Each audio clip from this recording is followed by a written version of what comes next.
యేసు రక్తమే జయం. పరిచర్య. Praise the Lord. జనవరి 16వ తేదీ 2025. ఈరోజు దేవుని వాక్యము. యేసు వారి చెప్పిన మాట లక్ష్య పెట్టక భయపడకుము, నమ్మిక మాత్రం ఉంచమని సమాజ మందిరపు అధికారితో చెప్పెను. మార్కు సువార్త 5వ అధ్యాయం 36వ వాక్యము. అవును క్రీస్తునందు ప్రియులారా, ఒక సమాజ మందిరపు అధికారితో యేసు చెప్పిన మాటయే ఈ మాటలు. యాయీరు అను సమాజ మందిరపు అధికారి తన చిన్న కుమార్తె చావనయున్నదని తనని బాగు చేసి బ్రతికించమని యేసుక్రీస్తును కోరెను. ఇంతలో కొందరు వచ్చి, నీ కుమార్తె చనిపోయినది, ఇంక బోధకుని విసిగించవద్దు అని చెప్పిన తర్వాత యేసుక్రీస్తు చెప్పిన మాటయే ఈ వాక్యము.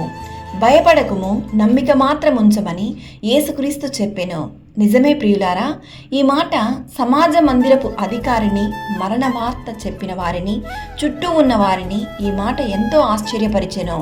చనిపోయిన కుమార్తెను యేసుక్రీస్తు ఎలా బ్రతికించగలడు అని. నమ్మకం, విశ్వాసం ప్రతి క్రైస్తవునికి వెన్నెముక వంటిది.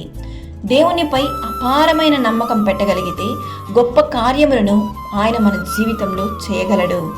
ఈ నమ్మకమే అబ్రహామును విశ్వాసులకు తండ్రిగా మార్చెను. ఈ నమ్మకమే చనిపోయిన వారిని సైతం లేపెను. దేవుని వాక్యం ఇలా సెలవిస్తుంది, నమ్ముట నీ వలనైతే నమ్మువానికి సమస్తము సాధ్యము. ఈరోజు ఈ వాక్యం వింటున్న ప్రియ సహోదరి సహోదరులారా, నీవు దేనిని బట్టి భయపడకు, యేసయ్యపై నమ్మకం మాత్రం ఉంచుము. ఆయన నీ కార్యములను జయముగా మార్చెను. సకల ఘనత, మహిమ, ప్రభావములు యేసయ్యకు మాత్రమే కలుగును గాక. ఆమేన్. God bless you.